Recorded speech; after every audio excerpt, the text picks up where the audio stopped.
Dear students, अज असी chapter number 6 सोने दा आंडा कहानी बारे पढ़ांगे। एक वार एक किसान सी, वो बहुत गरीब सी। उस कोल बहुत सारियां कुकड़ियां सन। वो कुकड़ियां दी बहुत सेवा करदा। कुकड़ियां आंडे दिंदियां, वो आंडे वेच के गुजारा करदा। एक किसान सी जो कि बहुत ही गरीब सी। उसदे कोल क्या सन? कुकड़ियां सन ते वो अपना आंडे वेच के गुजारा करदा सी।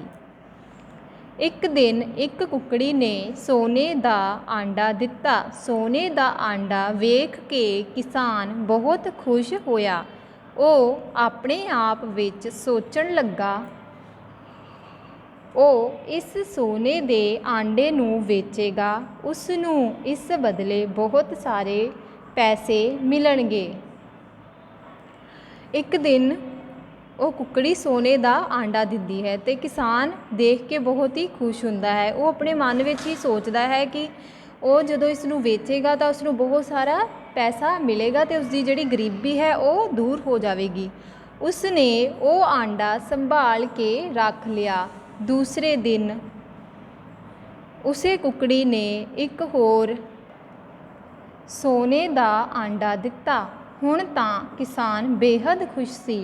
उस कोल सोने दे 2 आंडे हो गए।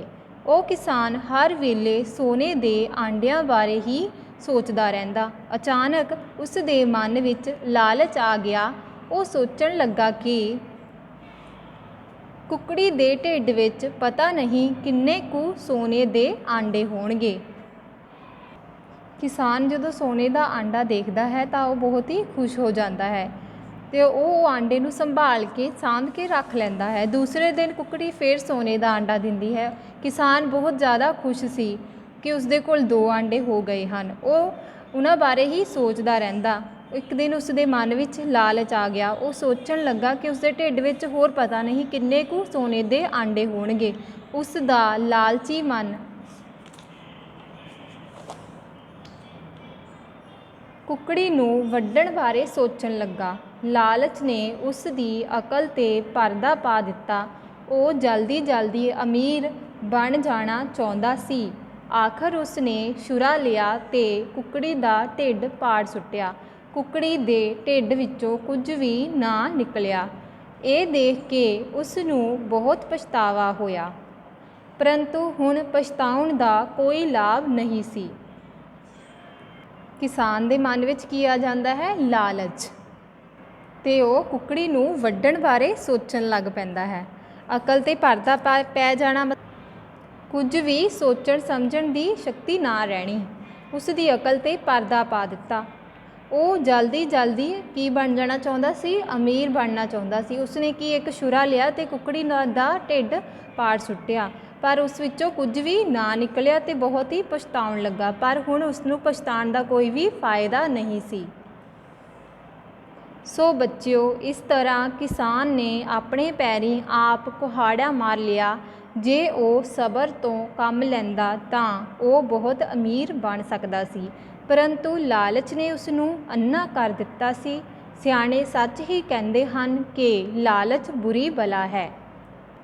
प्यारे बच्चों, इस तरह किसान ने अपना नुकसान आप ही कर लिया। जे वो सबर रखदा तां वो अमीर भी बन सकदा सी, पर लालच ने उसनूं अन्ना कर दिता सी। उसनूं कुछ भी उसकी सोचण समझण दी शक्ति खत्म हो चुकी सी। इसलिए सियाणे कहंदे हन कि लालच बुरी बला है, सानूं लालच नहीं करना चाहिए।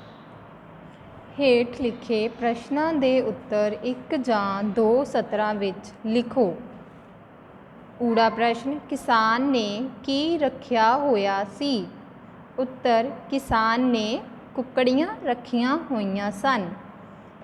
ऐड़ा प्रश्न, किसान की वेख के खुश हो गया सी? उत्तर, किसान सोने दा आंडा वेख के खुश हो गया सी। ईड़ी, सोने दा आंडा वेख के किसान की सोचण लगा? की सोचण लगा कि अगर वो इसनूं वेचेगा तो उसनूं बहुत ही पैसे मिलणगे। उत्तर, किसान सोचण लगा कि वो इस सोने दे आंडे नूं वेचेगा अते बहुत सारे पैसे कमाएगा। ਸੱਸਾ ਕਿਸਾਨ ਨੇ ਸੋਨੇ ਦੇ ਆਂਡੇ ਦਾ ਕੀ ਕੀਤਾ? ਉੱਤਰ ਕਿਸਾਨ ਨੇ ਸੋਨੇ ਦੇ ਆਂਡੇ ਨੂੰ ਸੰਭਾਲ ਕੇ ਰੱਖ ਲਿਆ। ਹਾਹਾ ਕਿਸਾਨ ਸੋਨੇ ਦੇ ਹੋਰ ਆਂਡੇ ਕਿੱਥੋਂ ਕੱਢਣਾ ਚਾਹੁੰਦਾ ਸੀ? ਕਿੱਥੋਂ ਕੱਢਣਾ ਚਾਹੁੰਦਾ ਸੀ? ਕੁੱਕੜੀ ਨੂੰ ਵੱਢ ਕੇ ਉਸਦੇ ਢਿੱਡ ਵਿੱਚੋਂ। ਉੱਤਰ ਕਿਸਾਨ ਸੋਨੇ ਦੇ ਹੋਰ ਆਂਡੇ ਕੁੱਕੜੀ ਨੂੰ ਵੱਢ ਕੇ ਉਸ ਦੇ ਢਿੱਡ ਵਿੱਚੋਂ ਕੱਢਣੇ ਚਾਹੁੰਦਾ ਸੀ। ਹੇਠ ਲਿਖੇ ਪ੍ਰਸ਼ਨਾਂ ਦੇ ਸਹੀ ਉੱਤਰ ਚੁਣ ਕੇ ਠੀਕ ਦਾ ਨਿਸ਼ਾਨ ਲਗਾਓ।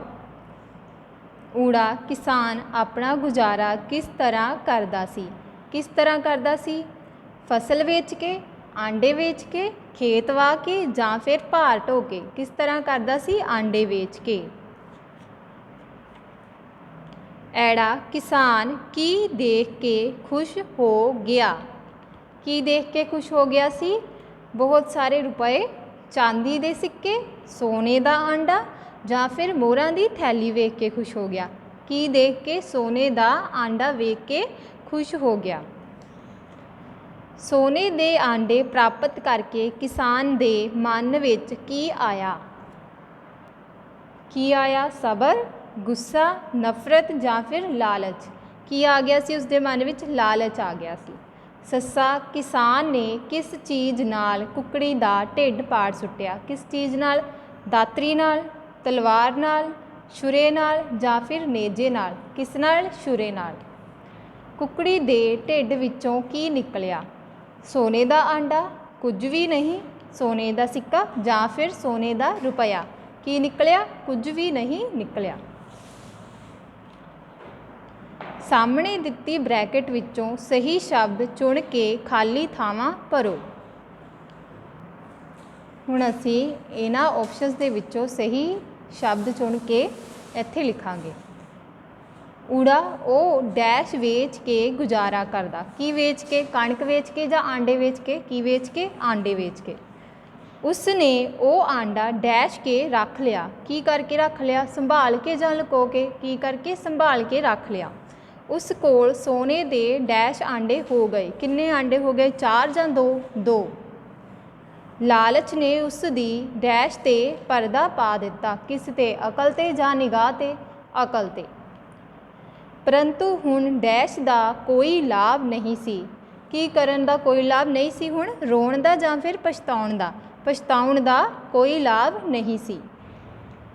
ਪਰੰਤੂ ਲਾਲਚ ਨੇ ਉਸ ਨੂੰ ਡੈਸ਼ ਕਰ ਦਿੱਤਾ ਸੀ। ਕੀ ਕਰ ਦਿੱਤਾ ਸੀ? ਖੁਸ਼ ਕਰ ਦਿੱਤਾ ਸੀ ਜਾਂ ਫਿਰ ਅੰਨਾ? ਅੰਨਾ ਕਰ ਦਿੱਤਾ ਸੀ। ਹੇਠ ਲਿਖੇ ਸ਼ਬਦਾਂ ਨੂੰ ਵਾਕਾਂ ਵਿੱਚ ਵਰਤੋ। ਹੁਣ ਅਸੀਂ ਇਹਨਾਂ ਸ਼ਬਦਾਂ ਦੇ ਵਾਕ ਬਣਾਵਾਂਗੇ। ਊੜਾ ਸ਼ਬਦ ਗਰੀਬ, ਉਹ ਇੱਕ ਗਰੀਬ ਕਿਸਾਨ ਹੈ। ਗੁਜ਼ਾਰਾ, ਉਹ ਸਬਜ਼ੀ ਵੇਚ ਕੇ ਆਪਣਾ ਗੁਜ਼ਾਰਾ ਕਰਦਾ ਸੀ।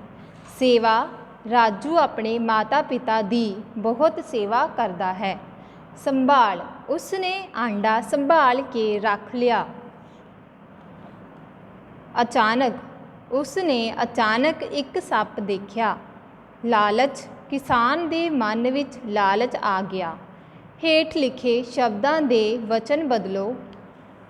ਵਚਨ ਬਦਲਣਾ ਮਤਲਬ ਕਿ ਇੱਕ ਤੋਂ ਜ਼ਿਆਦਾ ਸ਼ਬਦ ਬਣਾਉਣਾ। ਕੁੱਕੜੀ, ਕੁੱਕੜੀਆਂ। ਪੈਸਾ, ਪੈਸੇ। ਸਬਜ਼ੀ, ਸਬਜ਼ੀਆਂ। ਆਂਡਾ, ਆਂਡੇ। ਛੁਰੀ, ਛੁਰੀਆਂ। ਕੁਹਾੜਾ, ਕੁਹਾੜੇ। ਗਰੀਬ, ਗਰੀਬਾਂ। ਪਰਦਾ, ਪਰਦੇ। ਹੇਠ ਲਿਖੇ ਸ਼ਬਦਾਂ ਦੇ ਵਿਰੋਧੀ ਸ਼ਬਦ ਲਿਖੋ। ਵਿਰੋਧੀ ਸ਼ਬਦ, ਉਲਟੇ ਸ਼ਬਦ, ਓਪੋਜ਼ਿਟ। ਗਰੀਬ, ਅਮੀਰ। ਜਲਦੀ, ਦੇਰ। ਅੰਨੇ ਦਾ ਉਲਟ, ਸੁਜਾਖਾ। ਛੋਟੇ ਦਾ, ਵੱਡਾ। ਖੁਸ਼ ਦਾ, ਉਦਾਸ। ਲਾਭ ਦਾ, ਹਾਨੀ। ਰਾਤ ਦਾ, ਦਿਨ। ਬੁਰਾ, ਭਲਾ। ਆਂਡੇ ਦੇਣ ਵਾਲੇ ਪੰਛੀਆਂ ਦੇ ਨਾਮ ਲਿਖੋ। ਆਂਡੇ ਦੇਣ ਵਾਲੇ ਪੰਛੀਆਂ ਦੇ ਨਾਮ।